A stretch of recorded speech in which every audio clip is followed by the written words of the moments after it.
மகாத்மா காந்தி தேசிய ஊரக வேலைவாய்ப்பு உறுதி திட்டத்தை மீண்டும் முழுமையாக நிறைவேற்ற வேண்டும் என்பது உள்ளிட்ட கோரிக்கைகளை வலியுறுத்தி தமிழகம் முழுவதும் விவசாய தொழிலாளர் சங்கத்தினர் ஆர்ப்பாட்டத்தில் ஈடுபட்டனர். வேலூர் மாவட்ட ஆட்சியர் அலுவலகம் முன்பாக தமிழ்நாடு மாநில விவசாய தொழிலாளர் சங்கத்தின் சார்பில் கண்டன ஆர்ப்பாட்டம் நடைபெற்றது. இதில் ஏழை தொழிலாளர்களுக்கு 9 சிலிண்டர்கள் மானிய விலையில் வழங்க வேண்டும் என்பது உள்ளிட்ட பல்வேறு கோரிக்கைகளை வலியுறுத்தி முழக்கங்கள் எழுப்பப்பட்டன.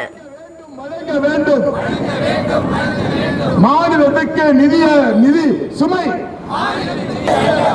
சுமத்துகின்ற சட்டமான என்று தீர்மானம் போடு. இதேபோல் கிருஷ்ணகிரி புதிய பேருந்து நிலையம் அருகே மகாத்மா காந்தி தேசிய ஊரக வேலைவாய்ப்பு திட்டத்தை மீண்டும் தொய்வின்றி செயல்படுத்த வேண்டும் என்று வலியுறுத்தி ஆர்ப்பாட்டம் நடைபெற்றது.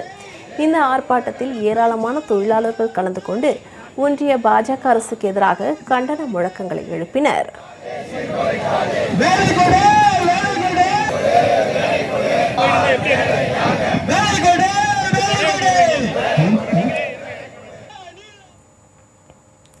இதேபோல் கிருஷ்ணகிரி மாவட்டம் போச்சம்பள்ளி பகுதியிலும் தமிழக விவசாயிகள் சங்க மாநில தலைவர் ராமகவுண்டர் தலைமையில் கவன ஈர்ப்பு ஆர்ப்பாட்டம் நடைபெற்றது.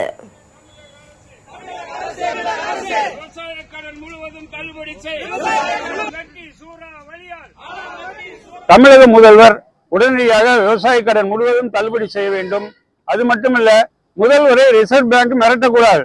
இவர் புதுசா முதல்வராக வந்திருக்கார், அதை இவருக்கு ஒன்றும் தெரியாதுன்னு சொல்லிட்டு ரிசர்வ் பேங்க் தன்னுடைய சட்டத்தை காட்டக்கூடாது.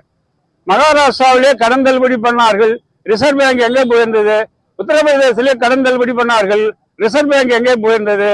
ஆந்திரா கர்நாடகாவிலே கடன் தள்ளுபடி பண்ணார்கள், ரிசர்வ் பேங்க் எங்கே போயிருந்தது?